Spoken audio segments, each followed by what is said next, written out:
Hare Krishna.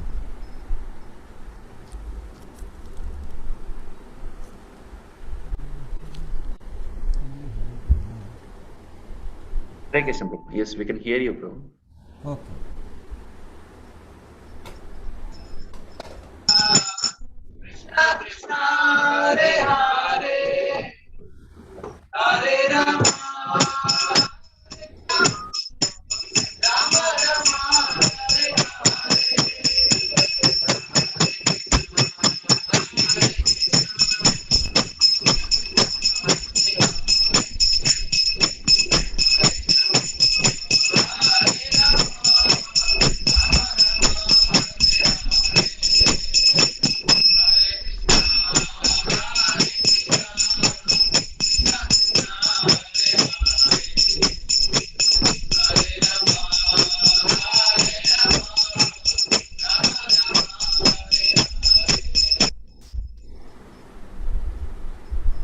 Hare, so we can start. हरे बोल।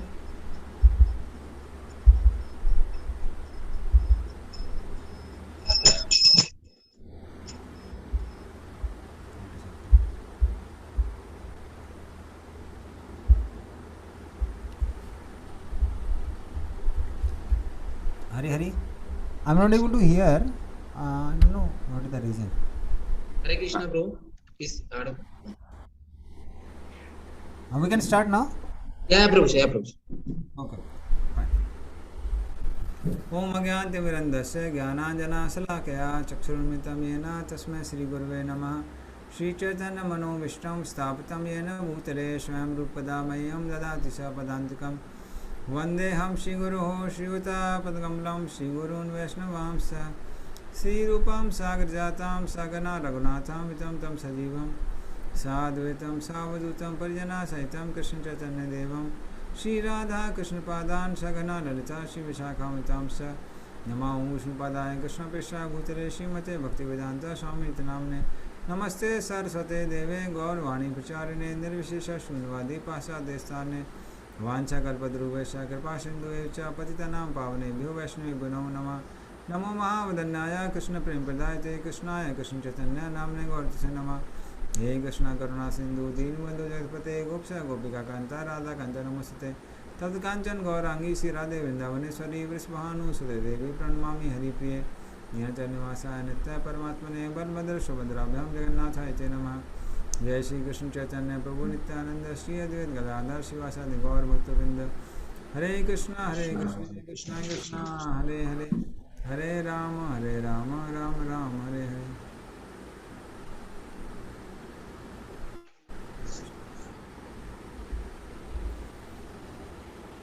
So all devotees gave exams, hopefully. Yes, bro. Exams went well. Voice is little low. Voice is low? Now it's okay. Yeah. Okay, Yeah, okay, bro. fine. So I'll just check also once in the settings. The voice is low. Some background noise is coming, like zzz, like that. Okay, so just a minute. Now also background noise is coming? Now it's clear, now pleasant. Okay. There are some problem with the settings actually. Okay. Fine. Check also. Okay, microphone is also very low. That's the problem.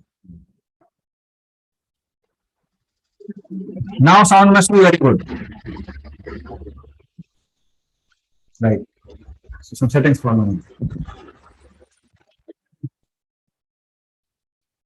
Again, request for the devotees, please put on your videos.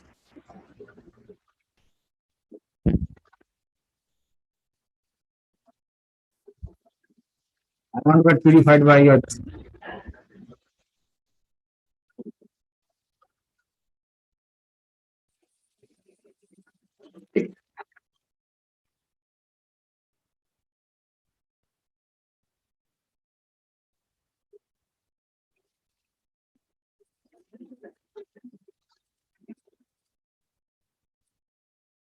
I think many devotees are not there to put on the video.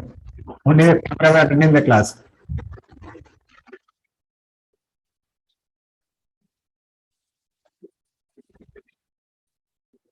We don't want to have cameras in the class, we have people in the class.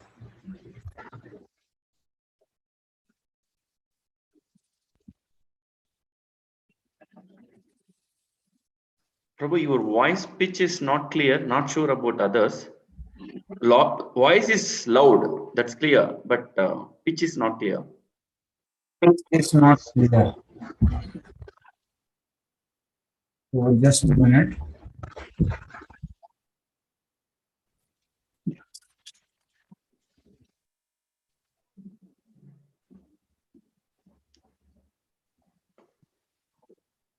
Maybe it was because my fan was making a lot of sound.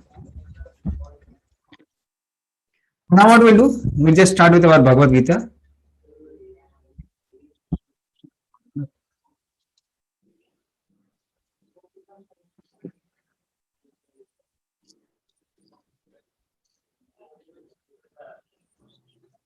Bhagavad Gita preface. Somebody can read this? Our present moment is based on Bhagavad Gita. Bhagavad Gita as it is. We don't interpret. We do not interpret foolishly, because I say purposefully this world foolishly. That's why should we interpret Krishna words? Am I more than Krishna, or did Krishna leave some portion to be explained by me by interpretation? Srila Prabhupada ki jai. Right. So Prabhupada has named this book as Bhagavad Gita as it is. Not the interpretations, but what Krishna wanted to speak, Prabhupada is speaking the same thing. So, therefore you don't have to imagine what Krishna is speaking, directly understand what Krishna is speaking. So that is what Prabhupada means by these words. So we'll discuss about Bhagavad Gita now. So Bhagavad Gita is compared to a jewel box by Vishwanath Chakravarti Thakur. You can see a jewel box here. So jewel box has three things you can see. There is the upper lid, there is a lower lid, and there is a jewel inside.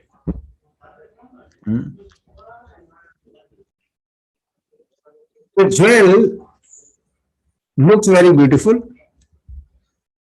and it is as well as protected by the upper lid and the lower lid. Both the things are there. Similarly, the middle 6 chapters of Bhagavad Gita are the most important ones. They are because they discuss about Bhakti Yoga.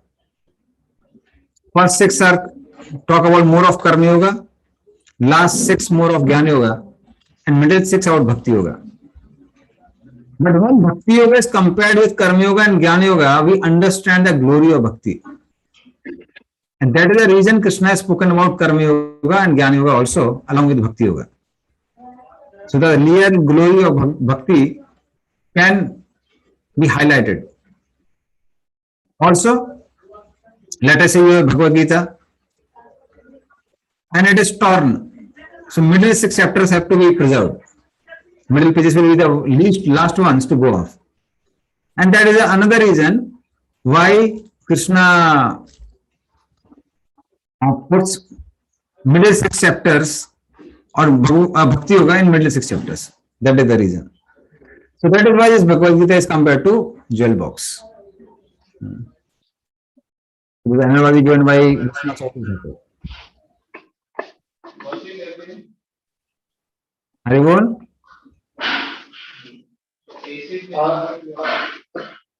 Achyut Keshav Prabhu, mute.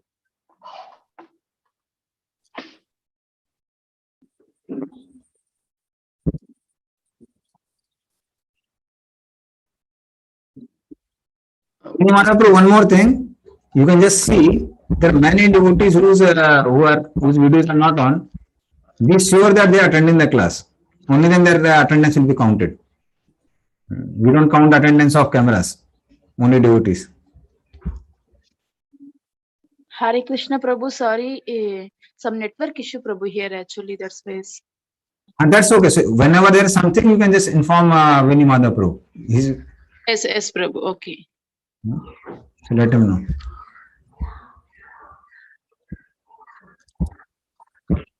Prabhu, even I have a request, Prabhu. Can you please explain why Bhakti Yoga is a jewel in between? We something last. Okay. So Bhakti Yoga is the, see, like for the jewel box, most important thing is, or most costly thing is jewel. Box is just meant to make it more beautiful and just to preserve it. Similarly, Bhakti Yoga is the essential aspect of Bhagavad Gita. Krishna has given Karma Yoga and Jnana Yoga for the purpose of glorifying Bhakti Yoga. Because when the comparison is made, we can understand the glory of a particular thing. Another thing is, I told you, second reason I told is that it is because it is Krishna. Another reason is that Krishna has kept Bhakti Yoga in middle 6 chapters so that the book, even if it is torn into pieces. Now, we don't understand these things because many times devotees are using nowadays soft copies, so no question of being torn. And even printing books are very easily available by Prabhupada's mercy. But especially in the olden days, when it was very difficult to scribe a book, put it in the pages, in the bundle, those days, it was essential to preserve. Even the own commentary of Vishwanath Chakravarti Thakur, last few verses are gone because they were taken away by a rat. He writes that, no, I can't write it now, they are not so important. He doesn't write the purports in last few verses. So that's why Krishna, this is a second reason why Krishna keeps Bhakti Yoga in the center. So that at least the essence of Bhagavad Gita, which Krishna wants to give, is not lost. Okay. Now, of course, many times people say that essence comes at the end. So Krishna repeats Bhakti Yoga again in the end also, last chapter. He does the whole thing. So this is about... now these are few terminologies, we expect all devotees to memorize them very thoroughly. If you don't understand them, you will not understand Bhagavad Gita at all.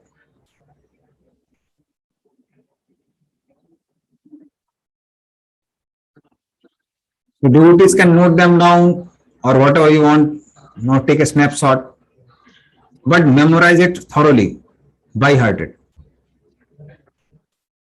So we have to understand this terminology very properly, otherwise we will not understand Bhagavad Gita. Because generally we have some other definitions of these things which we understand.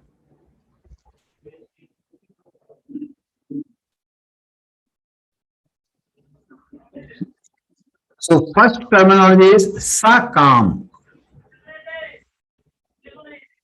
So if you have little understanding of Hindi or Sanskrit, it is very easy to understand. Kam comes from the word Kamna. Kamna is called desire. And Sa means with. So Sakam would mean with desires to enjoy results of one's activities. So desire is there. What is that desire? Desire means whatever I am doing, I'll get result from it and I will enjoy it. So that is the desire. So desire to enjoy is called Kamana. Kam. And Sakam with desire to enjoy the result of one's activities. Niskam is just opposite. Without desire to enjoy result of one's activities. That's Niskam. Then definition of karma. See, in general, we say karma as activity. But when scriptures say karma, it is not activity.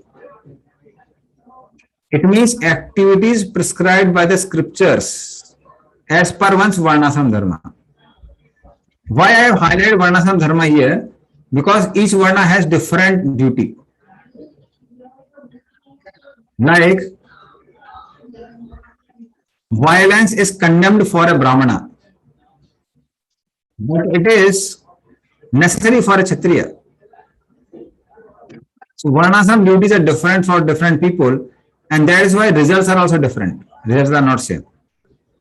Brahmana would be punished if he becomes violent, and Kshatriya, he would get punya or pious activities, pious credits for doing violence to save his citizens. That's called karma.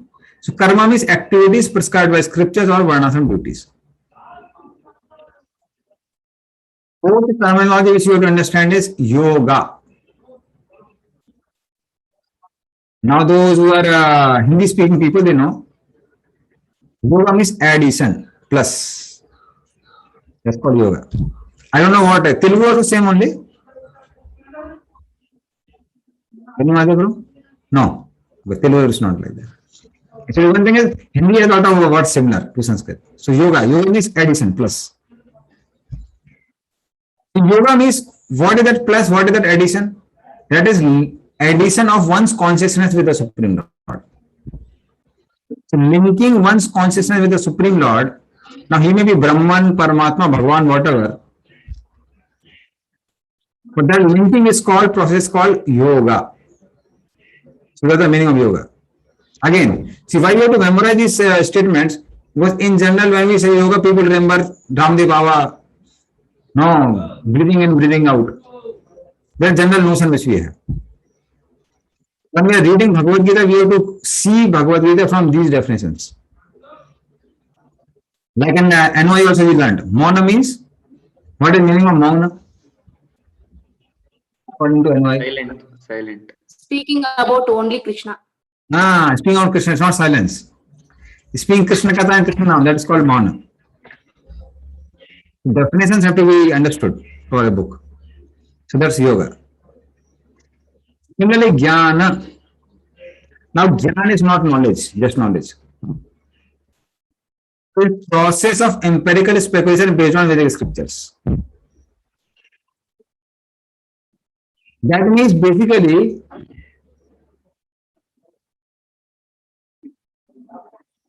understanding the difference between matter and spirit. That's called jnana. In general, jnana would be used for transcendental knowledge. What is transcendental knowledge? So, in general, what is the transcendental knowledge? That is basically knowledge of soul or matter different from spirit. In general, that jnana is used. Okay? Because this confusion will come. Because many people don't understand that why Prabhupada has named chapter number 4. What is chapter number 4? Jnana Yoga. Yeah, transcendental knowledge. The transcendental knowledge is not Jnana Yoga. The transcendental knowledge is Jnana, which is product of Karma Yoga. So that's why you understand the meaning of Jnana. Jnana Yoga process is different. Jnana is different. Jnana is result of Karma Yoga, Jnana Yoga, Ashtanga Yoga, and that is transcendental knowledge. That I am not body, I am soul. Okay, so that's Jnana. And similarly, Bhakti means process of developing devotional relationship with the Supreme Lord. So developing devotional relationship with the Supreme Lord is called Bhakti.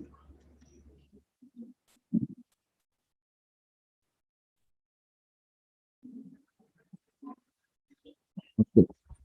Now, based on these terminologies, Hare Krishna Prabhuji. yes. Jnana once again, can you please explain, Prabhuji? Okay. Jnana means transcendental knowledge of difference between matter and spirit. That is jnana as a product. And as a process, Jnana Yoga, when we say, it is process of empirical speculation, speculating and finding from based on Vedic scriptures how we are not body, we are soul. That's Jnana Yoga process. So Jnana is different, Jnana Yoga is different. So we'll discuss each of these processes based on these statements only here. But is that clear what I spoke?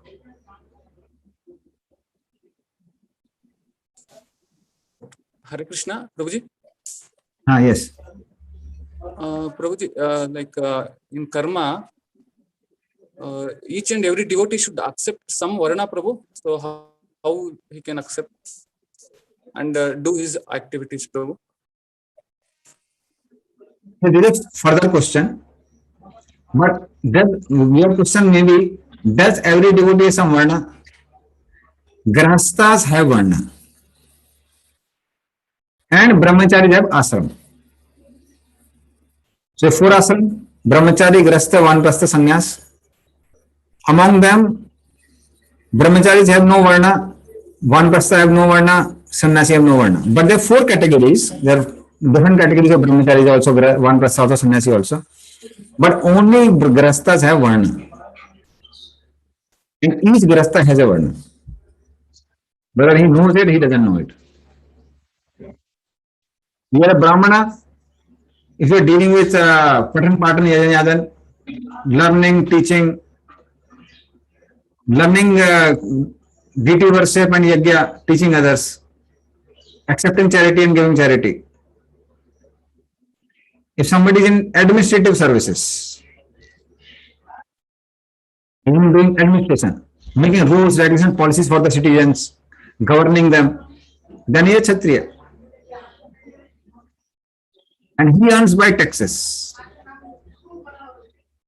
Vyasa is one, Krishi Goraksha Vanijam, those who are taking care of cows and earning from that, those who are earning by farming, and those who are earning by business, they are Vyasa.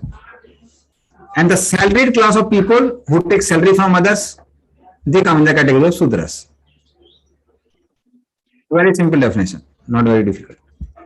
So then according to them, we have our duties also. We'll discuss about them in detail later on. Okay. Thank you, Prabhu. Okay, any other confusion based on these terminologies? I'm not to have a confusion. Hare Krishna Prabhu, salaried people comes under which one? Prabhu? Salaried is brahmachari. Okay. But the brahmachari should stay in ashram. Okay. He should stay in house. Okay. Other mandir also, no, any animal being salaried doesn't mean that he is a brahmachari. But we do not question varnasam here. We want other. Narasimha bro. Hare Krishna Prabhu. Yes. Prabhu, can you give a practical example of that nishkama, like without desire to enjoy results of one's activity? As a duty. As a duty. Can be a very simple example. Like for us brahmacharis, we have to go in morning program. That's a duty. You're a brahmachari, you can't say that I slept at 12 o'clock, 2 o'clock, no, I will be sleeping. No. Whatever may be condition, we get up early in the morning and no, we attend Mangal Arati. Unless under authority say you don't attend. You got corona now, you don't attend. It happened with me. I'm attending, they become fearful. They say, no, you are having coronavirus, never feel that. You take rest. So that's called duty. So we not have left love. See, I'm just giving an example of Mangalarti. Mangalarti generally that is not the motivation, but I'm giving example of a duty. Now, if somebody may be in a, let us say, Jnana school or some other ordinary Gurukul. In an ordinary Gurukul, one has to get, brahmachari has to get up early in the morning and chant mantras. He doesn't do it for getting something, he does it dutifully. So that's called niskam. Okay? Okay, Prabhu. Hare Krishna. Hare Krishna Prabhu. Karma, we understood that now very clearly. It's a varnashrama duties, but akarma, karma will be both the same, or again there is a difference, Prabhu? Akarma I will discuss later on. Akarma means one which doesn't give results. Okay. And sometimes it is also called not doing anything, that's called laziness. So, but that's not actual akarma. Actual akarma means activities which don't reap results. So that will come vikarma, karma that we'll discuss more in detail later. Okay, okay. Okay. Okay, any other question? Hare Krishna Prabhu. Yes. Here you told about jnana means the transcendental knowledge, means we are not this body and soul. Here the statement says that process of empirical speculation based on the Vedic scripture. This is Jnana Yoga process. See, I talked about two types of Jnana. Yeah, bro. One Jnana is result of your practice. That's a product. And this Jnana is a process. So Jnana as a result of one's practice is the knowledge that I am not body, I am soul. Jnana as a process is a process of empirical speculation. I'll give an example that will make it easy for you to understand what is Jnana Yoga. Jnana Yoga basically is a process based on scripture to understand that I am not body, I am soul. So Sankhya, understanding 24 elements, how this body is made up of 24 elements, earth, water, fire, air, ether, etc. So that process through speculation or using your intelligence based on Vedic scripture is called Jnana Yoga. So Sankhya Yoga given in third canto is Bhakti Yoga, but in general Sankhya Yoga comes in the category of Jnana Yoga. Okay.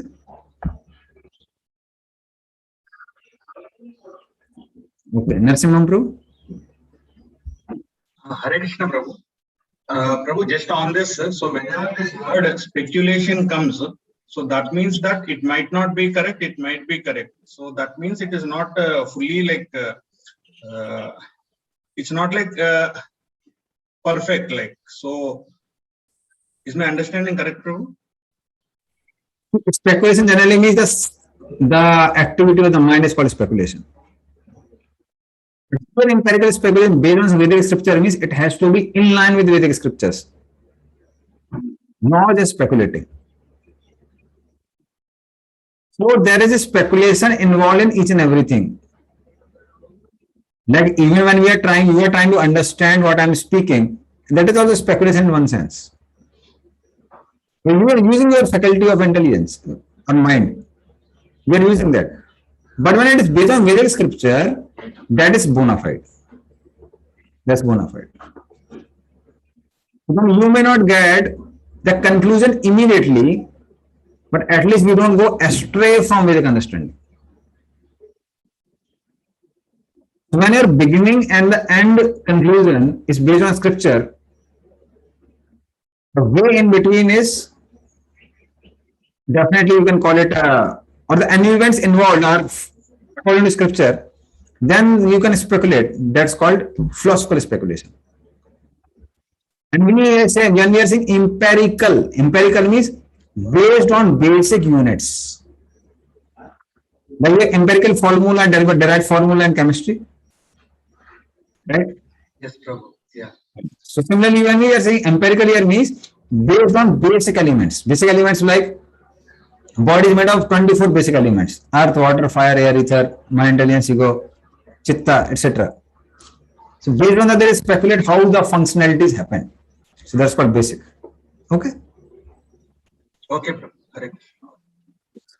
Hare Krishna Prabhuji. Yes, Prabhu. Generally, you mentioned here the speculation on scriptures. So generally, the Mayavadis also, they will also speculate on scriptures, and the devotees also, they can also speculate on scriptures. So what is the difference between both of them, Prabhuji? So now the question comes is whether it is based on scriptures. That is the most important thing. So when it comes to Mayavadis, not Brahmavadis, when it comes to Mayavadis, they speculate on the scriptures based on the understanding of Sankaracharya on scriptures. And our acharyas claim that Sankaracharya's understanding of scripture is wrong. He has pre-assumed many things which are not based on scriptures. He pre-assumes as Sankarsana as living entity, Aniruddha as mind, Pradyumna as intelligence. That's not right. Okay. Sure. Fine. Thank So now there are no question based on these terminologies. Then I'll ask you questions now. Okay? Hare Krishna Prabhuji. Yes. So devotees falls under which Prabhuji? I mean, sakama, niskama, karma. That we'll discuss later on. Okay. That's not a question now. What is English of what is Sanskrit of a devotee? What is Sanskrit of a devotee? Bhakta. So which terminology is matching here? No. No. Bhakti. It's matching with the bhakti. So then, not very difficult. Now we'll ask. Now I'll ask you questions based on whatever is written here. Based on these terminologies, now you tell me what is meaning of Karma Yoga.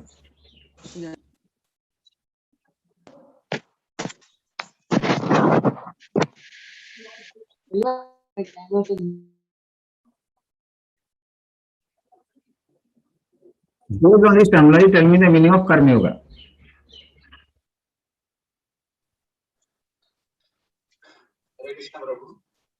Yes.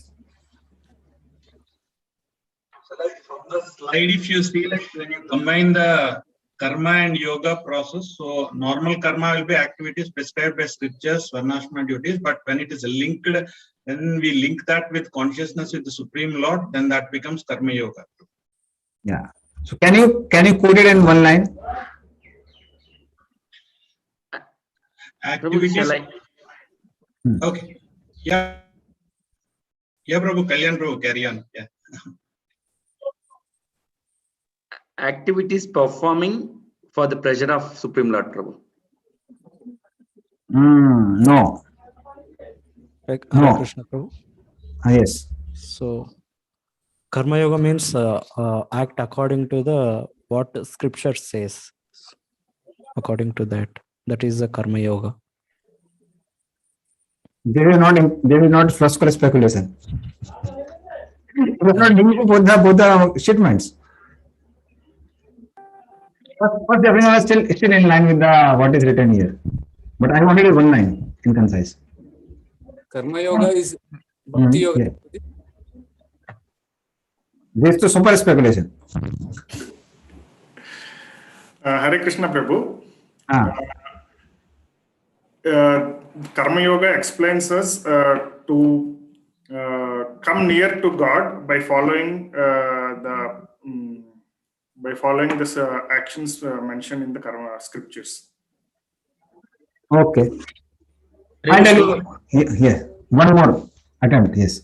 Because okay. This was okay. Yeah. Next. Hare Krishna Prabhu. It is Yes, activities without fruit, Prabhu. Where the fruit is written here in both the statements, Karma Yoga?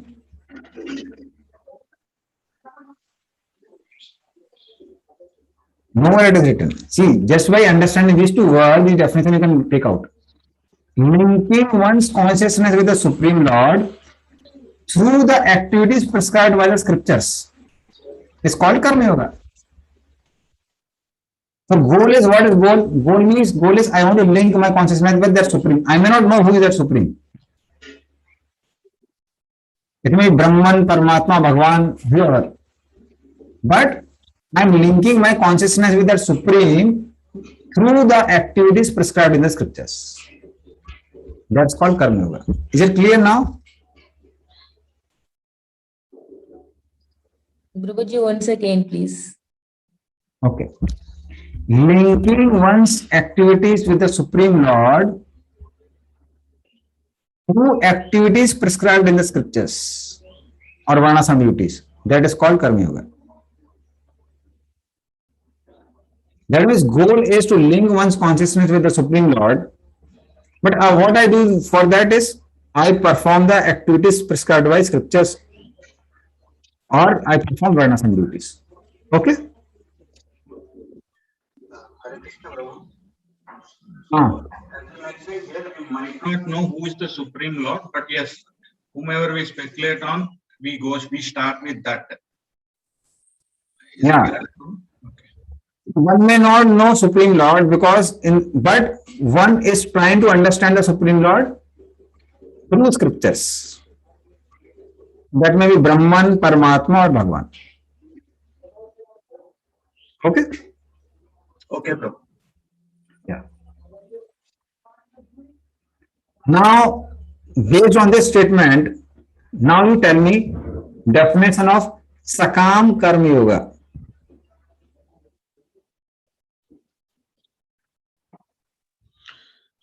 Hare Krishna Prabhuji. Hare Krishna Prabhuji. Yes, Prabhu. Yes, Prabhu. So, what you can, so giving one's own results in the service of the Lord means his activities. So the results, whatever he is gaining, so he is giving for the Lord. No, this is totally wrong. Prabhuji. Performing the activity for the desire of the Lord. My God, no. Hare Krishna Prabhu. Some teachers here, some teacher is there. Karma yoga with self-desire, selfish desire. Sakam karma yoga. Okay, but you include all the three qualities in the one statement and then speak. Hare Krishna Prabhuji. Prabhuji, this Sakama means we'll be linking the consciousness with the Supreme as per the scriptures, but whatever results we will be getting, we will not be offering it to the Lord, and we will be enjoying it. Means we will work as per the scriptures, but we will have our own selfish motives. Means for ourselves, we will take the results, everything for ourselves. We will not think of the Supreme. You are 95% right, not 5%. 5% is wrong somewhere. What is wrong? Where is that wrong thing? 5% wrong thing. Hare Krishna Prabhuji. No, you just tell me 5% only. You give me answer of 5% where Mata is 5% wrong. Now statement will be complete. Results will not giving to Supreme, enjoying the self. So that is wrong. So what is the correct understanding of that? Hare Krishna Prabhuji. Yes. You are telling the answer? Yeah. Hare Krishna Prabhu. So actually doing connecting with Supreme, but with the intention to enjoy the results. Yes. So one has a desire to enjoy one is performing prescribed duty as per Varnashram Dharma to look, and in that way he links with the Supreme. But his motive is, I want to enjoy the results. But that doesn't mean he doesn't give anything to the Supreme. Otherwise, you can't be Karma Kandi, you can't be Sakam Karmi Yogi. Because a part of Varnashram duty, one gives some portion to the Supreme Lord. I just told you forgot very quickly, and I told you. That there are proper Karmakandi people, they give no regular donations. If we can't do that, we will not enjoy in this world. So there is no question of somebody performing Varnashram duties without giving dana. Dharma, artha, kama, moksha. So the part of dharma, it's a dharma of a grasta to give charity. But why he is even giving charity? He is giving charity to enjoy the results. The subtle desire to enjoy is there, that I want to enjoy the results of my activities. So it's not about activity. If you see activity is Varnashram activity, but other thing, yoga and Sakam, they are more related with the consciousness. Sakam is their desire to enjoy from whatever I have done. That is what is motivating that person.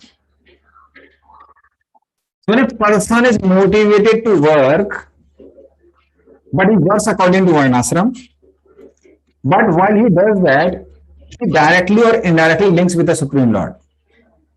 That is called Sakam Karma Yoga. Does it clarify your? Is it clear now, the definition?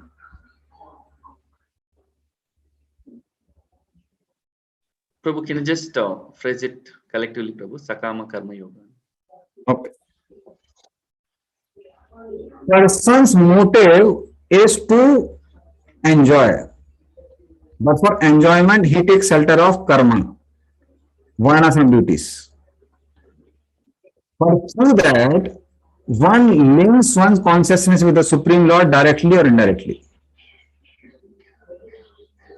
Because when you do any karma kandi yajna, who is the center? Lord Vishnu is the center. Fire is considered the tongue of Vishnu. Yajna is compared to the mouth of Vishnu. And all the ahutis are like feeding the mouth of Vishnu. Person may not have desire to please Vishnu, or he may have a desire to please Vishnu, but the main purpose is, I want to enjoy the results of these activities. In this way, directly or indirectly, it links with the Supreme Lord. Okay? Clear now? Yes, Prabhu. Sakam Karma Yoga. Now, there are some devotees who differentiate between Sakam Karma Yoga and Karma Kanda. Acharyas, our acharyas in general don't discriminate much. But there are people, especially from other sampradayas, many times they do discriminate. And the reason is they discriminate between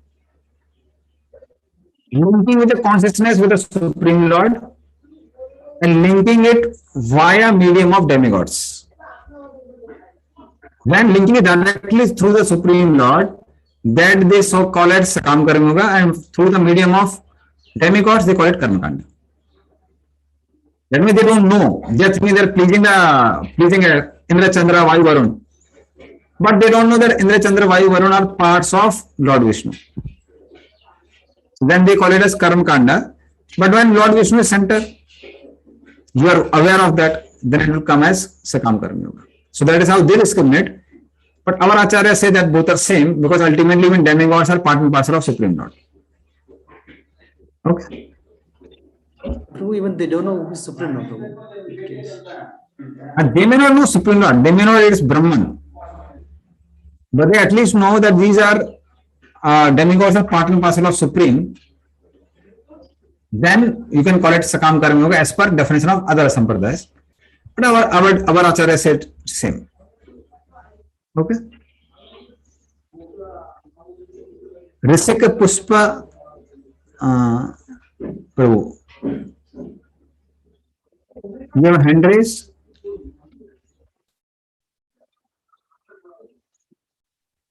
Narasimha Prabhu. Narasimha Prabhu there? Risika Pushpa Prabhu. I'm in a different location in Hyderabad, Prabhu. She's in Bangalore. So I think she's moving. The Mata is there, okay. So you have a question or no? Hand raised is there. Okay, no answer is coming. Fine. Now somebody can tell the difference of Niskam Karma Yoga? Now it should not be difficult.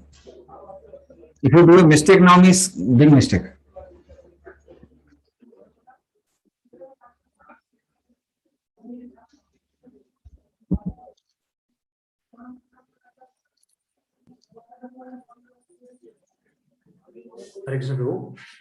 Yes. Performing activities according to scripture to the Supreme and not expecting results to enjoy. Perform activities for that Supreme without not expecting any results. Okay, fine.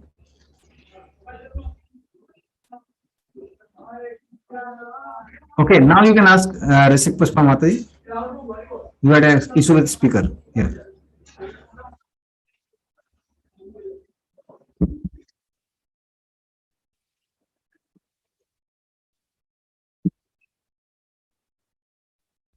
Even now we are not able to hear you. What you can do, you can write your question in chat box. And as soon as we get question, we will answer it. Okay. Right. About Niskam Karma Yoga. So Karma Yoga is what clear. So Karma Yoga is two types: Sakam Karma Yoga, Niskam Karma Yoga. And some Acharya discriminate even between Karma Kanda and Sakam Karma Yoga. Prabhu, can you hear me now? Now I can hear you. Yes. Okay, thank you. Prabhuji, my question was like, see, when we say this Sakama Yoga, see, for example, if politicians perform the yagnas or some pujas, and if they do a charity, does that come under Sakama? Okay. Politician performing some yagya, and then what is the second thing you spoke? They do some charity or some donations. So, for example, let's say there's a construction of temple or some charity, they do it. Okay. So now if the politicians are contributing or they're donating the money for this, does it come under Sakama? If they're doing it for purpose of gaining some benefit. Maybe to, maybe to get the favor of the, public. So in that case, if they do, so say, for example, they want to get the election votes and all. So how can we understand this? So does it come under Sakama? If that particular charity or yajna is done totally according to scripture, then you can count it in Sakam Karma Yoga. Karma has to be there. It has to be according to scriptures. Okay. So that's okay. They are doing for some other purposes, but at least they are somehow indirectly linking with the Supreme Lord. So they will get some benefit. Okay? Okay. Okay, Prabhuji. Hare Krishna, Prabhu. Thank you. Yes. As I said, the Karma Kandi and Sakama Karma Yoga is as per our acharyas, both are same. No? Thing is, how can we say that both are same, bro? And just a clarification, bro. Because Sakama Karma Yoga, there comes yoga, we're linking with the Supreme. Karma Kandi works for his sense gratification. So Okay. how can we make No, Sakam Karma Yoga is also for sense gratification only, na? Otherwise, how it is Sakam? But it comes, the Lord in the center of yoga, the word comes linking with the Supreme Lord. Why our Acharya say it is same? Because who is Indra in terms with Supreme Lord? In connection with Supreme Lord, who is Indra? Servant of the Lord. Indra, Prabhu, the servant of the Lord. Okay, yes, servant of the Lord, and also he is the hand of the Lord. Surya is the eye of the Lord. Because they all are part and parcel of the Supreme Lord, so unknowingly people connect. Unknowingly they connect with the Supreme Lord. So that's why our Acharya say both are Sakam Karma Yoga. Okay? What will be their destination, Prabhu, then? Yes, slowly. Indirectly they are connecting, slowly their consciousness will be elevated. Slowly they will come to mode of goodness. Slow elevation is there. Okay. Yes. Prabhu, what I heard, like, Karma Kandi doesn't think about the liberation. So when he gets a thought of thinking liberation, he'll enter into the Karma Yoga. Is it right understanding, Prabhu? Like Dharma, Artha, Kama, he'll be working on Dharma, Artha, Kama, but he won't be thinking about the moksha. So when he's keep doing this, whatever the activities mentioned in the Shastras, inviting the pujaris and hearing those mantras, and over a period of time, he gets purified and he thinks of liberation. So when he thinks of liberation, he will enter into the Karma Yoga. Is it right understanding? I'm not sure. Just I'm on. Okay. Karma Yoga means Niskam Karma Yoga, you're saying? Even Sakama Karma Yoga or whatever, Nishkama Karma Yoga also, he thinks about the liberation. Like, no, so it's not, see, it's not necessary that one has to think about liberation while performing Sakam Karma Yoga also, or Karma Kanda, anything. Because main thing is, unless and until person's consciousness is infused with a desire to enjoy, it doesn't motivate him to work only. So that infusion has to be there. So if that's a person, then you can't say that he is a Sakam Karma Yogi when he thinks of liberation. Sakam Karma Yogi doesn't have He may know about liberation, but that's not what is motivating him to work at currently in this activity. If he thinks of liberation and does that, then he may come in category of निष्काम कर्म yoga, because he is doing it for transcendental purpose, not for some material purpose. Then he will come in the category of niskam karma yoga. Okay. Yeah, he have a knowledge, but he is not working for liberation. He may or may not. Even if he doesn't have, doesn't matter. If he has, doesn't matter. See, it's not about understanding, it's about motivation. Motivation matters. Motivation is it has to be enjoy, desire to enjoy. Prabhu, I have one question, Prabhu. No. Prabhu, performing activities not as per the scriptures falls under which category, Prabhu? That will be vikarma. Okay. That different. It's not here. That if you don't do that, then it doesn't fall anywhere here.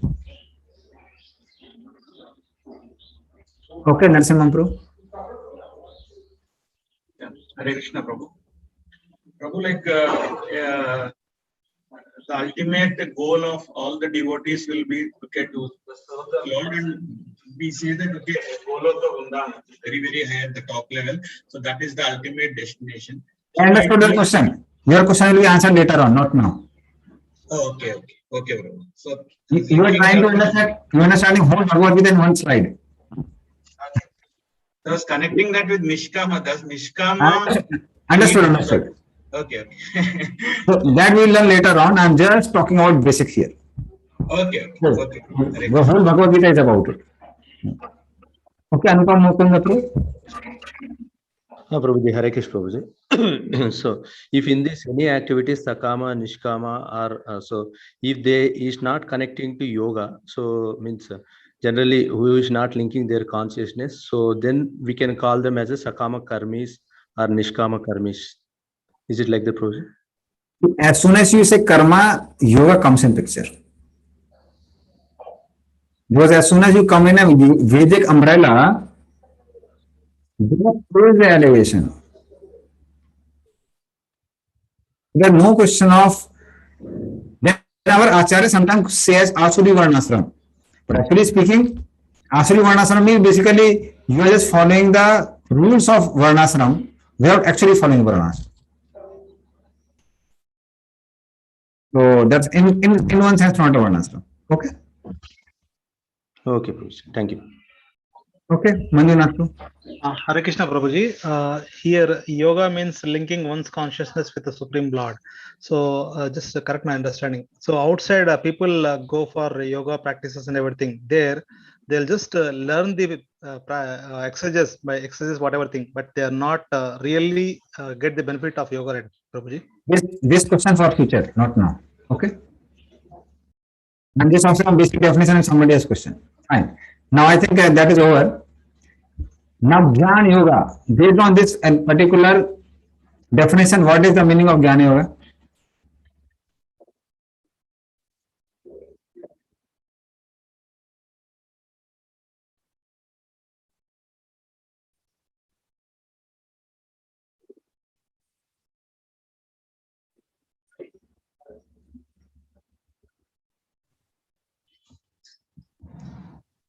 Hare Krishna Babuji. Yes. Understanding the difference between body and the soul through the scriptures. Okay. Jnana Yoga. You have given definition of Jnana, but not yoga. You include yoga also in that. Hare Krishna Prabhuji. Yes. Maybe Prabhuji, as my thought, they are speculating, just like Vadanti Tattvamidam. So speculating on the Lord means they whatever Brahman, Parabrahman, Paramatma. I think this thing. Okay. But you have not included a yoga in your definition.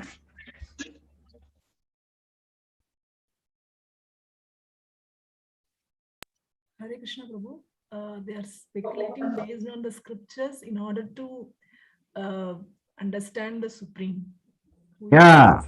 So linking one's consciousness with the Supreme by the process of empirical speculation based on Vedic scriptures. That is, we're trying to understand the difference between body and soul, and because you are taking shelter of scriptures, because you are trying to reach that Supreme whom you may not know, or you may have incomplete understanding, so then that is called Jnana Yoga. Clear? Okay. So generally for these people, Supreme means Brahman in general. Okay, so that's Jnana Yoga. Now Bhakti Yoga.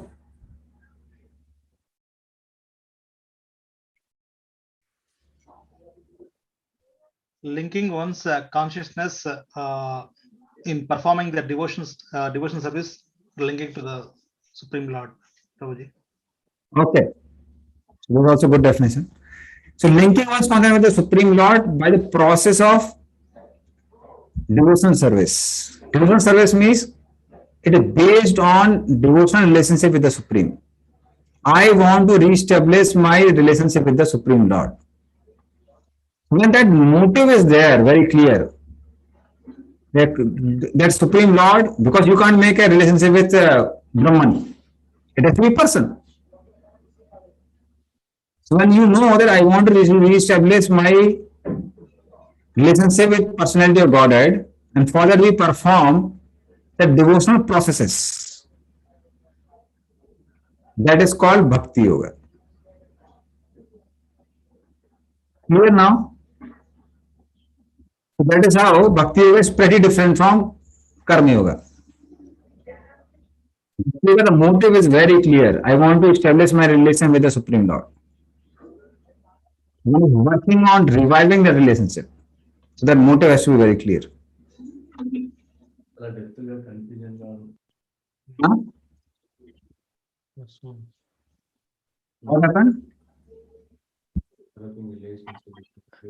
I think their background they are speaking to. Okay. Hare Krishna Prabhu, after going to this slide, I mean, at least I am not fall under category of at least karma, Prabhu. So now things have to be very clear. So we explain more, it will become very clear now. See, actually, Prabhupada translate more Karma Yoga, Jnana Yoga as more as Bhakti Yoga only, and there is a reason for that. The reason is that Prabhupada is extremely careful not to allow his audience to perform any other yoga than Bhakti Yoga. And that's why the reason Prabhupada has not even translated Jnana Yoga as also Bhakti Yoga. Some places. Some places condemn, some places. Karma Yoga 100% is explained as Bhakti Yoga. But when we are reading this Bhagavad Gita, that's level 2. That's not level 1. That's why the one of the pre-qualification for Bhakti Shastri is you should have read Bhagavad Gita at least once. So understand what is Bhakti properly. You are practicing Bhakti. Now for comparison's sake, we'll compare it with Karma Yoga. So that devotees after hearing about Karma Yoga, they want to start practicing, leaving Bhakti and doing Karma Yoga. So that's not the goal. That's why we don't speak about all these things to new people. They may be fascinated by Karma Yoga and go to Karma Yoga. For them, Prabhupada Bhagavad Gita is best. We are going to make a comparative study, and that's why we are going to go through all these differences. One definition which I left here is also Ashtanga Yoga. Ashtanga is performance of 8-fold mystic yoga process and linking with the Supreme Lord through that. That we'll discuss more detail in 6th chapter. So that 8-fold mystic perfection. So there are 8 stages basically: Yam, Niyam, Asana, Pranayam, Pratyahara, Dharana, Dhyan, Samadhi. So, but the process, the goal is to link with the Supreme. Then it is Ashtanga Yoga. Otherwise, it's not Ashtanga Yoga. Okay. Somebody had a hand raise. Question is answered. Okay, Rakhi Mataji. Prabhuji, I'm still having confusion with this Jnana Yoga. Can you give some example for that so that I understand it better? Okay. Who are these Jnana Yogis? Jnana yogis are the people who try to understand 24 elements. You may not be aware of 24, let us say 8 elements now for basic understanding.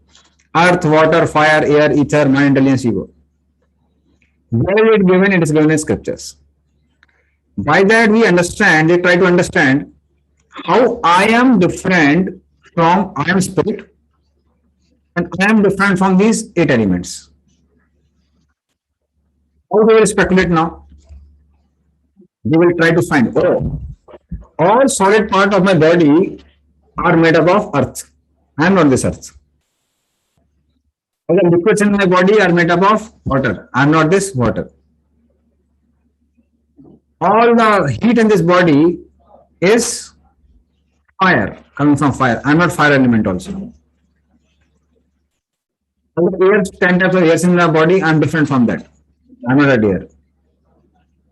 I am not even the space which I am occupying. I should not be concerned with them. I am different from the thoughts and emotions which I am undergoing through. That's in the mind, I am different from that. I am different from material discrimination of what is good for sense gratification, what is not good for sense gratification. I am not even the ego, the identification which I have in this world. As a mother, as a wife, as a citizen of India, as a body itself. And in this way, they understand that I am not all these things, I am different from that. So that is the type of speculation which they have. But then the purpose is to achieve the supreme by getting rid of material elements. And generally for them that supreme is Brahman. That is how they speculate whole day, whole night. Some people go in the burning ghats where the bodies are cremated. And they try to see that how this body is so temporary. As soon as you put a dead body in the fire, the hairs which you have maintained so nicely, we have applied so many of oils, yes, nikhar and different things for getting long hairs.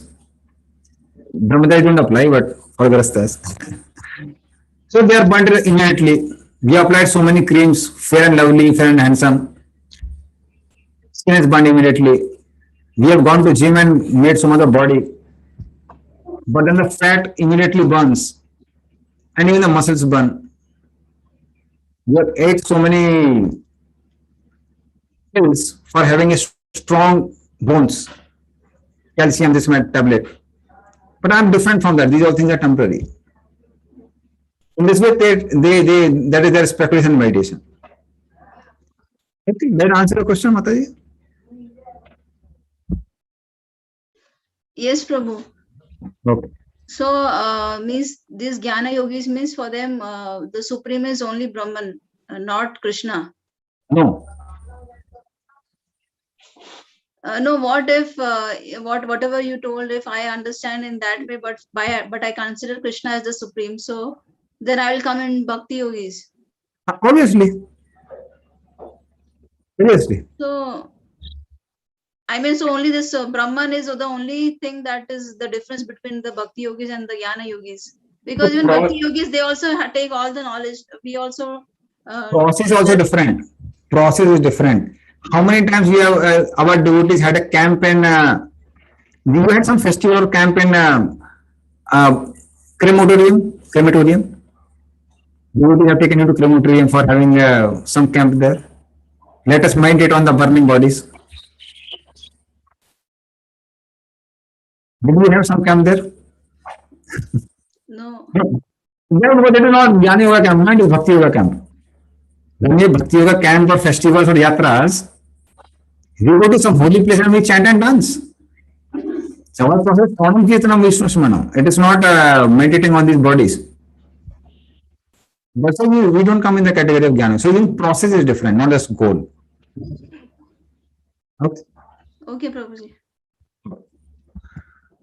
Sarojini Kandi Mataji or Prabhuji. Mataji. Hare Krishna Prabhu, as you said, Jnana Yoga people try to understand the scriptures and try to differentiate. In Bhakti Yoga also initially we are using the same knowledge for understanding the difference between the body and soul. That is not end for us. That may be beginning for us. Okay. You also understand that we are not body, we are soul, but we don't end there. We also understand that soul is part and parcel of Krishna. Okay. Okay, so Jnana Yoga means, which means they don't get connection to Krishna, like we are part and parcels of Krishna. They don't go there. No. Fine. Hare Krishna, Prabhu. Yes, Prabhu. Prabhu, in the Bhakti Yoga process, there is no point of karma, na, Prabhu. We may perform karma only if Krishna wants it. Only if it is going to help me revive my relationship with Krishna. But now we are all following the Bhakti Yoga, but still we are doing some karma, na, Prabhu. What is motivating you to do that karma? Okay. Okay. The motivation is to please Guru and Krishna. That's Bhakti Yoga. If motivation is just follow scriptures, what sense gratification, that is Sakam Karma Yoga. If just follow scripture dutifully, that's Niskam Karma Yoga. Motivation matters. Okay? Hare Krishna Prabhu. Prabhuji, Dhyana Yoga means it is totally depends on the body conscious, Prabhu. Is it understanding like that? Jnana Yoga. Bodily consciousness means I'm not body. Opposite of bodily consciousness. You want to get rid of body consciousness. Okay. Thank you. Hare Krishna Prabhuji. You ask Mataji. Risik Pushpa Mataji asked the question. Who has the question? Okay. Yeah, Risik Pushpa Mataji, your question. Yeah. Prabhuji, so just to go back to this Gnana, so when we say here like what Raki Mataji was asking, so when they were doing all these practices, okay, so the same thing. So when we say Gnana, so it is basically it's a speculation based on the Vedic scriptures, right? Suppose like, so even the devotees, if you say, they start from Gnana Yoga and then they'll transform it to Bhakti Yoga. Is it right? No, it's not that we start with Jnana Yoga and we transform into Bhakti Yoga. At least not all, at least some of the cases, will it not be like that? One may go. We actually will come to all these details. Okay. Because there is a stepwise process for yoga ladder. Okay, and when we say in that way, so when we say that, because Vedic scriptures speaks about, I mean, it is totally connected with the Supreme Lord, right? So in that way, like how it will be different? Because when we say Gnana Yoga, it will be, when we say empirical speculation, it will be completely based on the Vedic scriptures. So when Vedic scriptures is based, and Vedic scriptures is directly linked to the Supreme Lord itself, right? Vedic scripture are very vast. The portion of Vedic scripture will deal with Karma Kanda or Sakam Karma Yoga. There are portion of Vedic scripture like Manu Samhita will deal totally with Varnashram duties.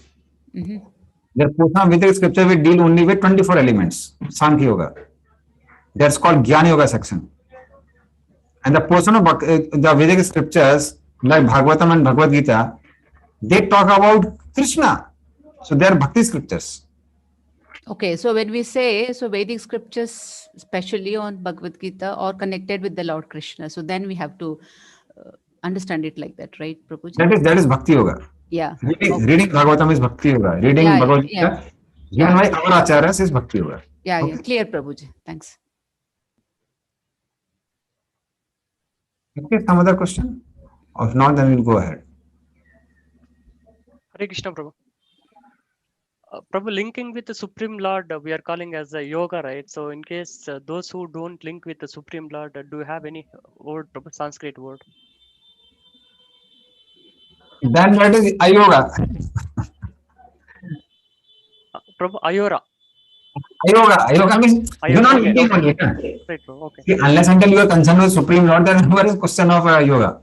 But main thing is anybody who comes in the Vedic realm, he directly or indirectly links with the Supreme Lord.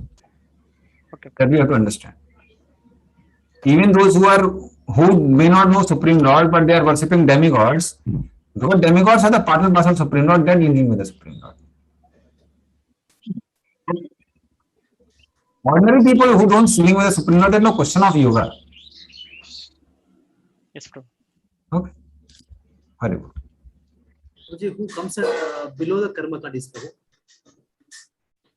Below karma kandis are vikarmis. Vikarmis means those are sinful. Any activity which is not done as per scripture is a sin. How good is that? It have to be performed at least on basis of scriptures. Okay. Okay. Arjanpur, Vishaka Mataji. You are muted, you have to unmute. Hare Krishna Prabhu. Like if we see normally in people in general, they worship demigods also, but they have the faith on demigods, but their process may not be as per the scriptures. Then it is not karma kanda. Then it is like vikarma. And it's vikarma. Okay. Even though I'll give you a simple example. You are trying to please Ganesh, let us say. Who's most popular demigod in Andhra? Now popular is Sai Baba, bro. No, he's not demigod also. Yeah. Ganapati, Lord Ganesha. Okay, Ganesha is, let us say, very popular. Now Ganesha, when you want to say that I am pleasing Ganesha, you have to know how to please Ganesha. Yeah. If you don't know how to please Ganesha, then how will you please him? Let us you call Vinimada Prabhu, and let us say Vinimada Prabhu doesn't like Karela. Let us assume, I don't know whether he likes it or doesn't like it. Let us say he doesn't like it. You say that I am pleasing Vinimada Prabhu, and you feed him a lot of Karelas forcefully. So will Vinimada Prabhu give you heartfelt blessings after taking prasad in your house? Yes, Mataji. I want to know from you. So most of them, whatever they are believing it to be a process, it's not a karma also. It's all. Yeah, that's why there's no question of karma kanda. See, main thing is when you say karma kanda, it has to be according to scriptures. Scriptures. Yeah. Otherwise, I have seen people, like in Bengal, a lot of demigod worship. We never heard about such demigods. Never, like now the place I belong to North India. No, generally demigod means Durga and Shiva. Generally, people worship Krishna and Ram. Krishna and Ram are very popular in UP.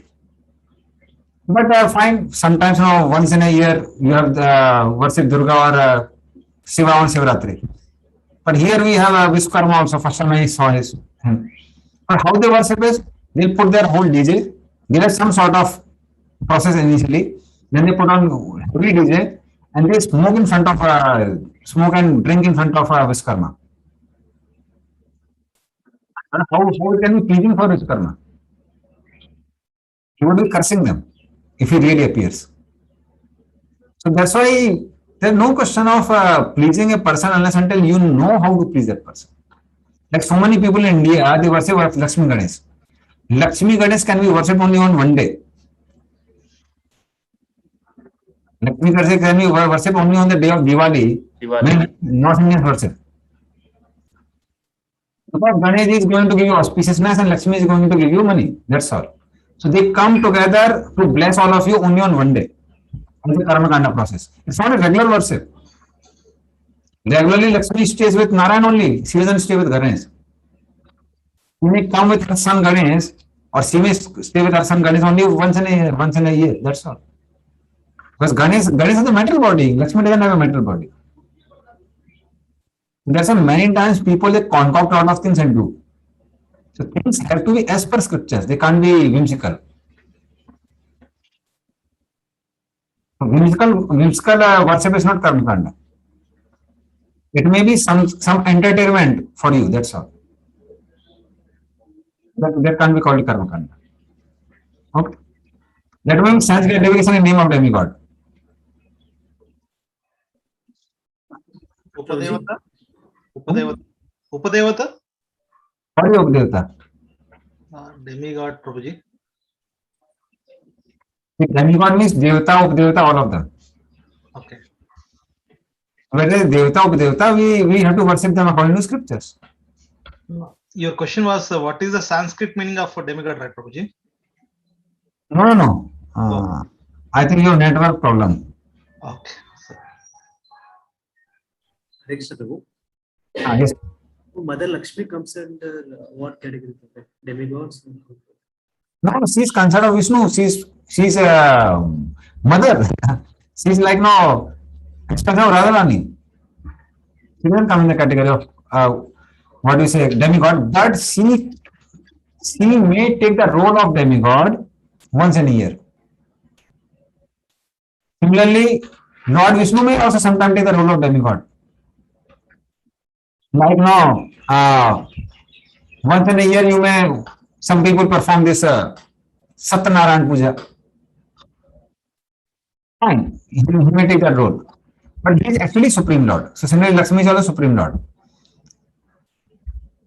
So that is how these personalities are, they act as demigod for some time. For example, Narendra Modi, let us say once a year or something like that, he may take a broom and he may broom for Swachh Bharat Abhiyan. That means he is a regular sweeper of the government. He is the Prime Minister, he is acting as a sweeper. Similarly, Lakshmi and Narayan may sometimes come as Captain Narayan or Mother Lakshmi on Diwali, just to give the boons to their worshippers and leave.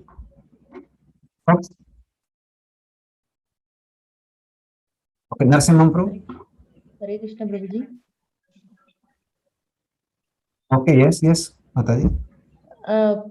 Prabhuji, they will in villages now they will offer animals to demigods. No, that will come under karma or vikarma, Prabhu. If it is according to scripture, it will come under karma. Because it will elevate that person. If he is a first class meditator, if he keeps on performing according to scriptures, he will slowly leave meditating. Because he will be elevated in the modes. Okay? Okay, Narasimha Prabhu. Hare Krishna Prabhu.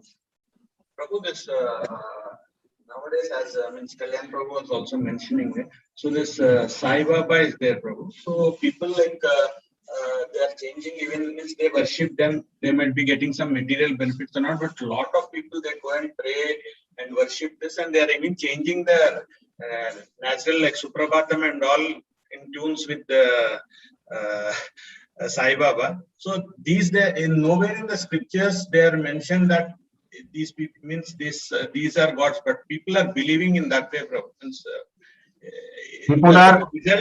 Does it give any result, Prabhu? It won't give any result. We will get result. That is not karma. They will get impious activities for that. They will get help for mitigating the scriptures. We are Rakshasas actually. They are not even saintly people. Anybody who tries to indulge with the scripture and misinterpret them, such people have to undergo severe reactions. They will be punished for that. Yamdutas will come and give them results. Okay? Okay. They will also get results, but it will be given by Yamdutas. They will give them nice beating. Yeah, because that normal, sometimes like means they are changing the normal Vedic hymns which are there, and they put this Sai Baba hymns there. So that's where like. Yeah, that's what I'm saying. Prabhupada would have beaten them with a soup. They are rascals basically. Actually, such people even they are deviating people from the Vedic scriptures. They are doing great harm for the whole society. They can't be called human beings. Okay. Very good. So now we'll not go in more in this zone. We'll go to the next slide now. Now we'll come to background of Bhagavad Gita. If we see the background of Bhagavad Gita, we need to understand that, and that is the reason first chapter of Bhagavad Gita is talks about background. Because before understanding Bhagavad Gita, we have to understand the background in order to understand the importance of Bhagavad Gita. If we see in case of Pandavas, from childhood they had to undergo so many atrocities. We know Pandu, their father. Their father was an emperor, not just a king. He was an emperor who, there were kings under emperor. He was the emperor of the whole world. But then when Pandavas were very young, he died. And because there was no emperor, Dhritarashtra was made a temporary emperor. It's called acting emperor. Like we have acting president, acting prime minister. In case a prime minister or president suddenly dies, then there is an acting prime minister or president for some time, so that till the next president or prime minister is selected and continue the rule. Similarly, because Pandavas were very small, they couldn't be acting as emperors, and Pandu had died, world had to continue. So Dhritarashtra was made an acting emperor for some time. But Dhritarashtra became very much attached to the throne. And from childhood, while Pandavas were taking shelter of the Dhritarashtra, Dhritarashtra tried to kill them so many times. It's such a miserable situation for a person when he is trying to be killed by one who is taking shelter of him, of whom he is taking shelter of. And let us say I am taking shelter of Charlie, taking shelter of father, and father tries to kill him. It's a miserable situation. That was the situation of Pandavas from childhood.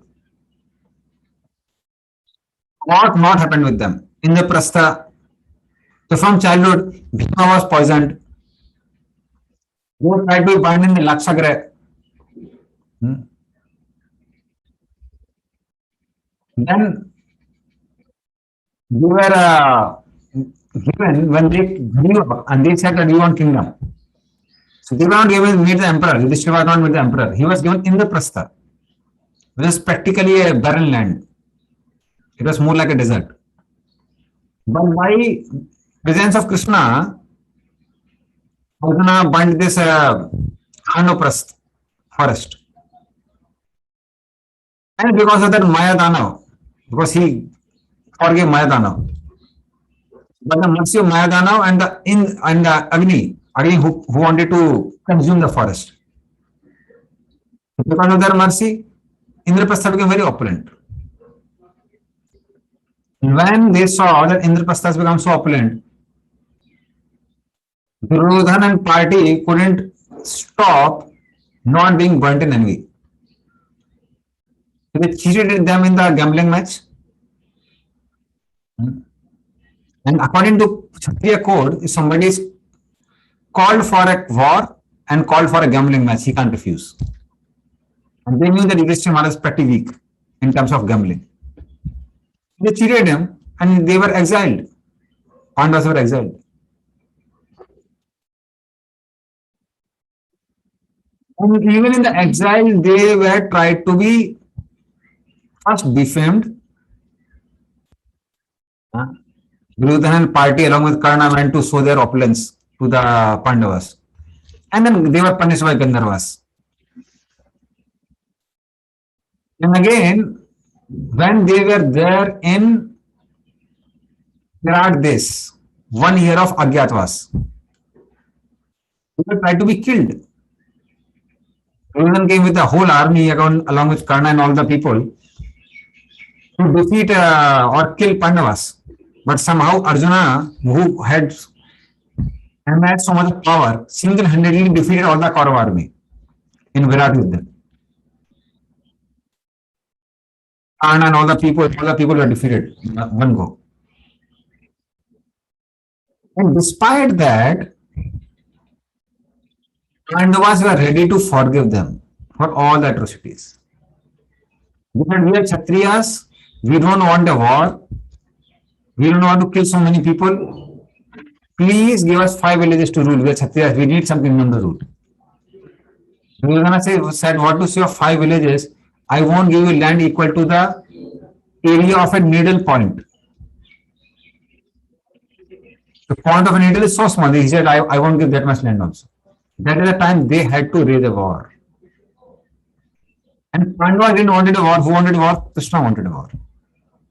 Even Krishna was going as a peace messenger. Krishna asked them that he don't want a war. Even Bhima said, I don't want a war. Bhima, after being exiled, he was so angry that he said that fire would come out of his head out of anger, with anger. But even that Bhima said no. Krishna, if they give 5 villages, we'll be happy with that. We don't want so much of killing of people. So that time Draupadi said, Krishna, what about now that disgrace I underwent through? I would try to be disrobed in the assembly. Krishna said, don't worry, they will never agree. I know their mentality. And let us say if they agree, and Pandava says, I will not have a war, we will not have a war. Don't worry, Draupadi, I will have a war. I'll bring my Chakrapada and finish them off. So they have done it Vaishnava Aparad by disgracing you in the whole assembly. They won't go back unpunished. There is certainly going to be a reaction for Vaishnava Aparad. So Krishna wanted to teach a lesson. Krishna wanted to give a lesson to the whole world that it's not that you can continue harassing devotees and go unpunished. And Krishna taught that lesson through Mahabharata.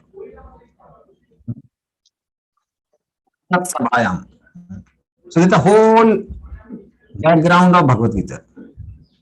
With this background, then now we can understand the gravity of Bhagavad Gita. There are 2 armies. Trumpets are blown. Anybody can shoot arrows at any time, any weapon at any time. And in those situations, Krishna spoke Bhagavad Gita. Just to prove that in such a crucial situation when you can be killed at any time, a little inattention will lead to death. In such situation, if you can hear Bhagavad Gita, then you can hear Bhagavad Gita in any situation. That's the background of Bhagavad Gita, which if we know that, we can appreciate Bhagavad Gita more. Now, this was a group task. What we can do is we can do it maybe in the next class. What you can do is introduction you can learn on their own. We will not discuss about introduction because all elements of introduction will be discussed in detail in Bhagavad Gita. But this is your homework for the next class. So one of the, or I'll only take a photograph and send in your WhatsApp group. We'll see over time. Somebody can read this quote. Introduction to Bhagavad Gita as it is. Los Angeles, November 23rd, 1968. We may not have many followers. We don't care for that. We don't want these nonsense followers, many thousands, what they will do. But if we can turn one man into Krishna consciousness perfectly, he can do tremendous work in the world. That is our principle. We don't want nonsense. So this is the principle of understanding Bhagavad Gita. Go on. Hare Krishna.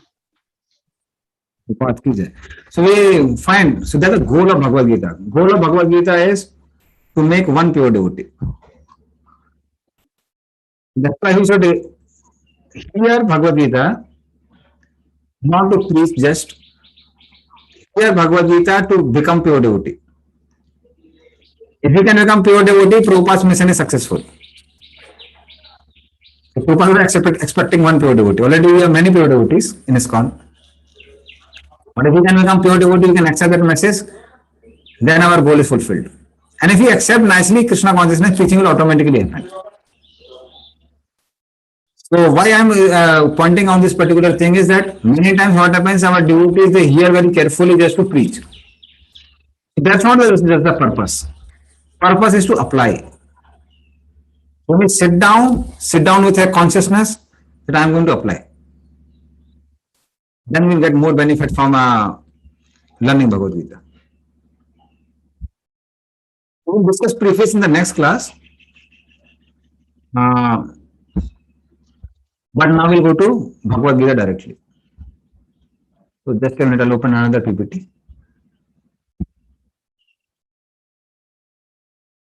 Okay, before starting the first verse, although I told it, but I'll make it more clear to all the devotees. One very important thing is, Prabhupada has given his purports in Bhagavad Gita. In that, those are bhakti purports. Prabhupada translated even Karma Yoga as Bhakti Yoga, Jnana Yoga as Bhakti Yoga. When we are learning here, we are going to make a comparative study of Bhakti Yoga with other yogas, so that we can appreciate Bhakti Yoga better. And for that, what we are going to do is, we are going to learn things in a different perspective. So when you are hearing from me, you have to understand and remember that. If you don't keep in background, devotees become confused thousands of times. Even I have seen after 4th chapter, 5th chapter, people say, "Hey Prabhu, you are speaking this, Prabhupada has written something else in purport." Understand the difference. Prabhupada is going to write, he has written Bhakti purports.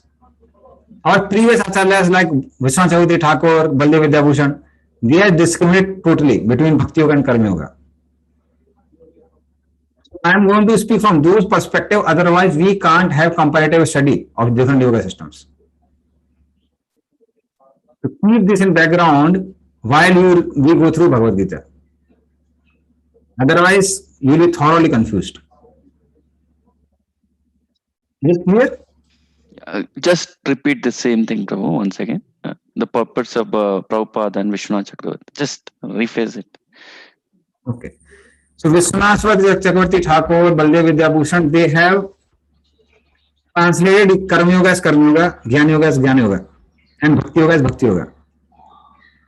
But Prabhupada, in order to save all of us from not taking to Karma Yoga, Jnana Yoga and getting deviated, he has translated everything as Bhakti Yoga. Because ultimately Krishna wants to bring us to Bhakti Yoga slowly, stepwise. But Prabhupada knows Kali Yuga Vasis are extremely lazy fellows. They may learn 2-3 verses and run away. They're too lazy. So Prabhupada has not left a single purport where he has not glorified Bhakti Yoga. So even for somebody reads any purport of Prabhupada, he will start practicing Bhakti. So Prabhupada knew that these Kali Yuga Vasis are not qualified for yoga ladder, going slowly. He is fully in Bhakti everywhere. But we are going to go through yoga ladder now because we know that you people will not run away and start practicing Karma Yoga and Jnana Yoga. So that's why Bhakti Shastri is given to people who are already chanting 16 rounds for good amount of years. Okay?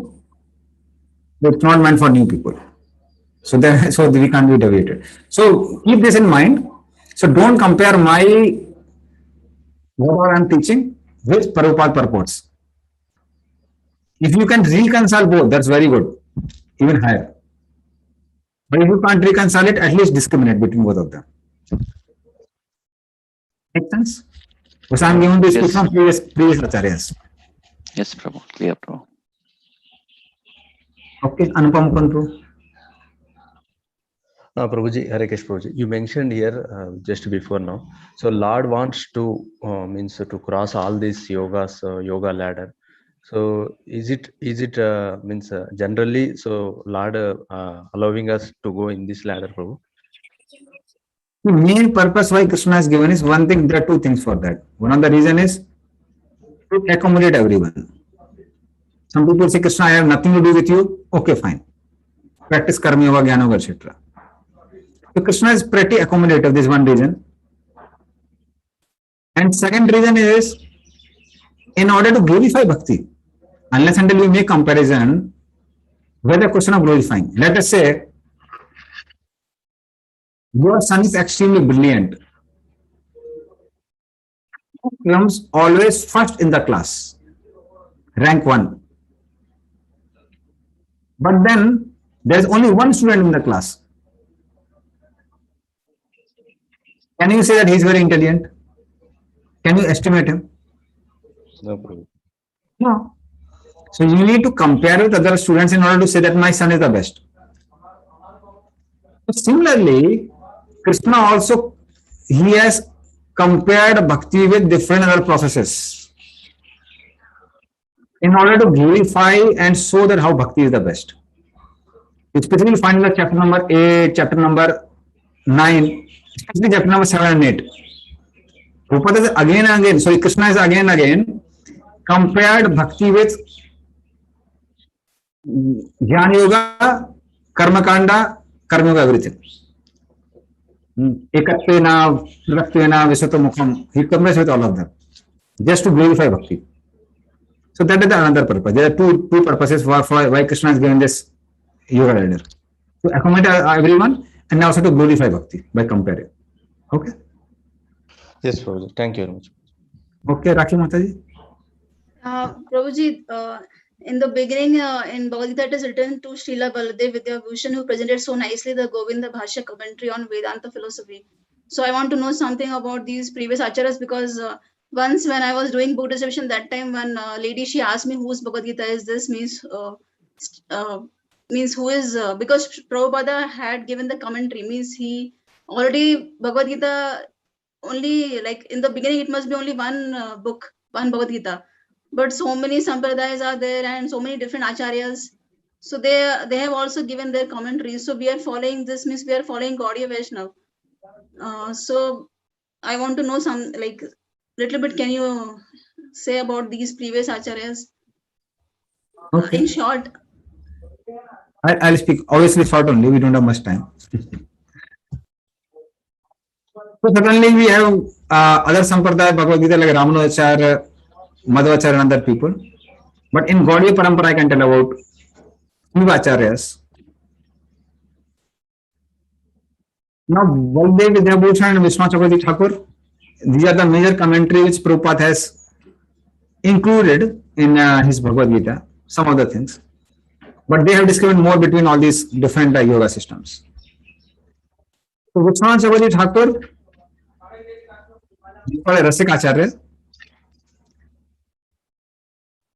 And as far as Vishwanath Chakravarti Thakur is concerned, I'll just tell one pastime and it will be very clear to you.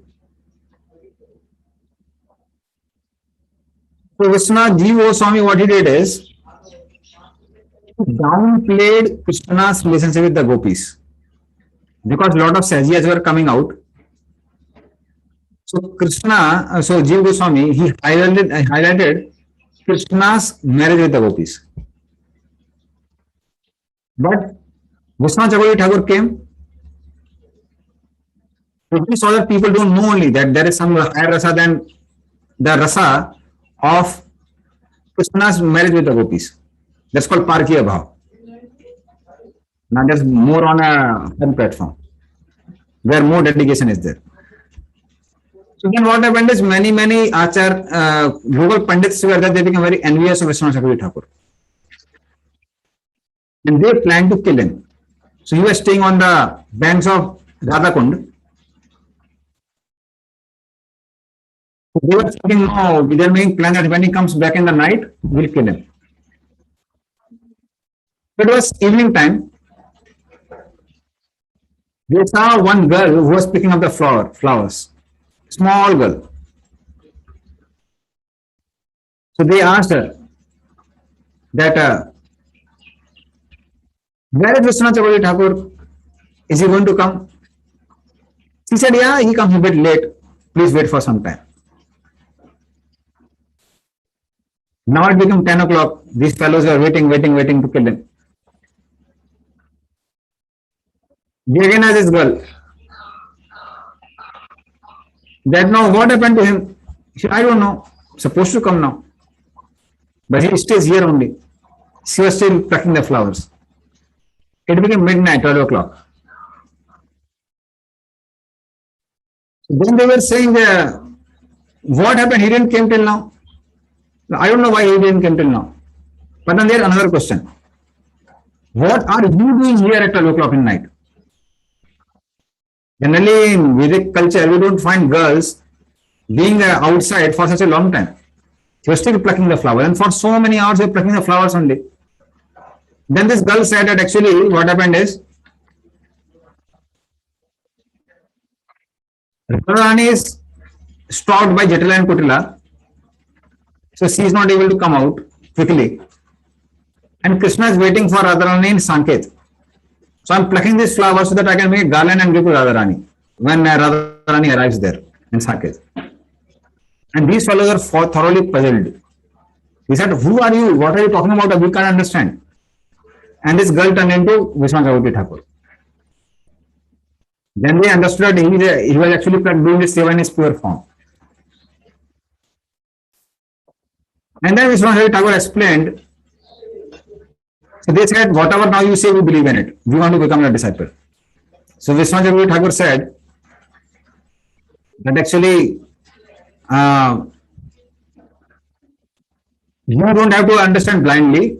Even from scripture you understand, if Radha and Krishna were married, why they had to secretly meet at Saket? So that means there is a higher rasa than even the rasa of marriage. So that is how Vishwanath Chakravarti Thakur. And he has written commentaries, practically all Bhagavatam commentaries Prabhupada has taken from there only. Any place where Vishwanath Chakravarti Thakur has not given a commentary to a particular verse, Prabhupada has not given the commentary. Prabhupada's Bhagavatam commentaries are as good as commentaries to the commentaries of Vishwanath Chakravarti Thakur on Srimad Bhagavatam. So that is Vishwanath Chakravarti Thakur. So he has given commentaries. And his disciple was Baldev Vidyabhushan. Now again, great detail, we won't go in detail. He is born in a small town or small place in Ramona, where Khichur Gopinath is there. It is in the same area where current ISKCON temple is there in Ramana. And I have seen his handwritten reports also, in literatures. It's still there in the Ramana temple. It was earlier in Madhva Sampradaya, but then he had debate with one Gaudiya devotee, and he became so attracted by the philosophy that he became a Gaudiya Vaishnava. And he was a disciple of Vishwanath Chakravarti Thakur. So one of the prominent pastimes of Vishwanath, this Baldev Vidyabhushan is that in Jaipur, Radha Govind deities went from Vrindavan to Jaipur because of the attack of the Mughals.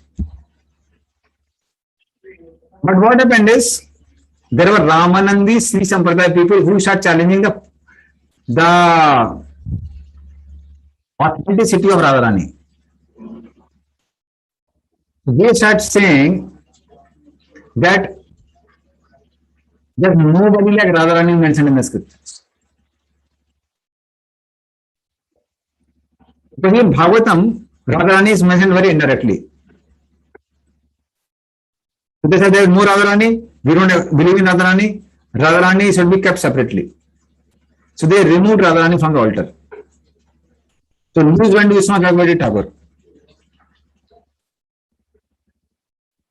Vishwanath Chakravarti Thakur, and actually even the king was a Gaudiya Vaishnava. But because he didn't have any words to explain or have a debate, he couldn't do anything. When Vishwanath Chakravarti Thakur heard about all these things, he was pretty old. And he was in different bhav. He said actually Krishna had a fight with Radharani and that's why Radharani is separate from Krishna. And later on, fight will be over, then again she will come back. And devotee are thinking, my God, now what will it doesn't seem that he is in a state of having a debate. So they convinced Baldev Vidyabhushan, who are his disciple. So Baldev Vidyabhushan went there. When he went there before Ramanandi started laughing because he was a Babaji, and Babaji would hardly wear any clothes. They would wear just kopin and angvastra, that's all. So they started laughing. But then Baldev Vidyabhushan had a debate, and he defeated all of them in the arguments. They said, you might have defeated us, but still we don't believe in you. Unless until you quote from your own commentary of Vedanta Sutra. What is commentary of Gaudiya Vaishnava Sampradaya on Vedanta Sutra? So then Baldev Vidyabhushan said that actually already Madhvacharya has given a commentary, we belong to Madhva Sampradaya. And even Vyasdev has given commentary on Vedanta Sutra as Srimad Bhagavatam. So I am quoting from Srimad Bhagavatam. They said, no, we don't believe in that. You Gaudiyas have a little different mood than Madhva. We want your commentary. And he gave something around few days time. They gave time. In those days to write anything was such a big thing. Even to write a proper one Sanskrit verse is very difficult.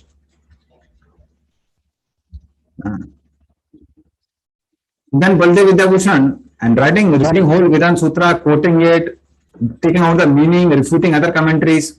See, writing commentary means you defeat other views or support other views. All other commentaries have to be included in that. So Baldev Vidyabhushan went and he started crying in front of Govindadev. Reminded Govindadev,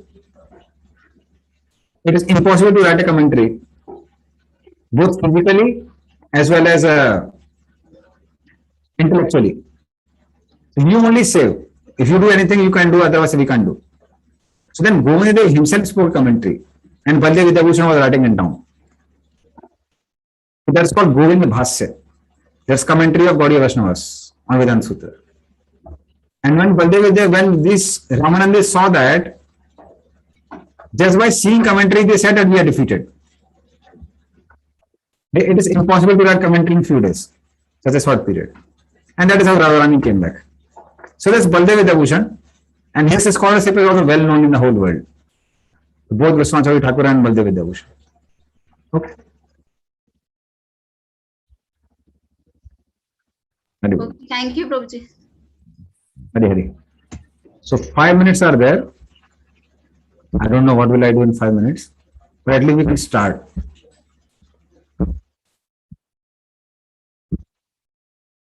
This is observing the armies on the battlefield of Kurukshetra. Somebody can read this? So Kurukshetra is a Dharmakshetra. It is not fictitious thing, just like rascal commentators, so called, they say Kurukshetra means this body. It is not that, as it is. Try to understand Bhagavad Gita as it is. Kurukshetra, Dharma Kshetra. It is a place of religion, and especially when Krishna was present there. Yeah. So I'll just tell something on Kurukshetra and then we'll discuss in the next class. So, Kurukshetra, why it is called a Dharma Kshetra?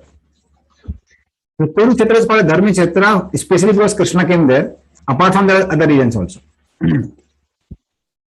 Kurukshetra is well known in scriptures as a Dharma Kshetra because, first reason,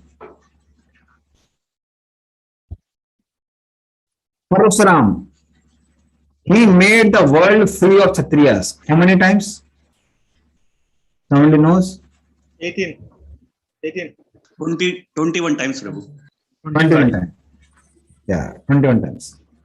So he made the world free of Kshatriyas 21 times, and he collected their blood and made a lake there at Samanta Panchak, which is there in Kurukshetra. So because Lord collected the blood, so it's not impure, it is considered a holy place. So Parasuram did his Leela there. There is a place called Brahma Sarovar. where Brahmaji he made the concept of Varnashram in Brahma Sarovar. Another lila which happened is before Kurukshetra war. Then Prithvi Maharaj, who is incarnation of Lord, his capital was there in Kurukshetra. So that place is called Pehova now. Its earlier name was Prithvidak. So he performed all his hot sacrifices, Ashwamedh Yajna in Kurukshetra. So that place is there. Then King Yayati, he performed sacrifices there. So Yayati is well known for his religiousness, except in Bhagavatam. Bhagavatam, his other part is given. But rest of the scriptures, he is glorified like anything. So he is known for his religiousness. So he did lot of sacrifices there. It is said he converted either milk into honey, honey into milk, or water into milk, water into honey, something like that. One substance, another substance, he made, turned it. So he did those pastimes there. Krishna and Balram, they were saved in Kurukshetra. Their Mundan Sanskar happened in Kurukshetra. Krishna met with Vrajavasis in Kurukshetra after this solar eclipse happened, Purgrahan. Yudhishthira Maharaj also performed a lot of sacrifices in Kurukshetra. So there's a Kali temple there, he performed the sacrifices. In this way, Kurukshetra is well known for religious sacrifices. Vasudeva himself performed religious sacrifices during the solar eclipse time, after solar eclipse. So like that, it is known for that. So that's why Prabhupada is writing here is to say that it is really Dharmakshetra. It is not that it is an allegorical story. There are many scholars who say it's an allegorical story. They say Kurukshetra is like a body. All these different Akshani Senas, they are like different veins and arteries.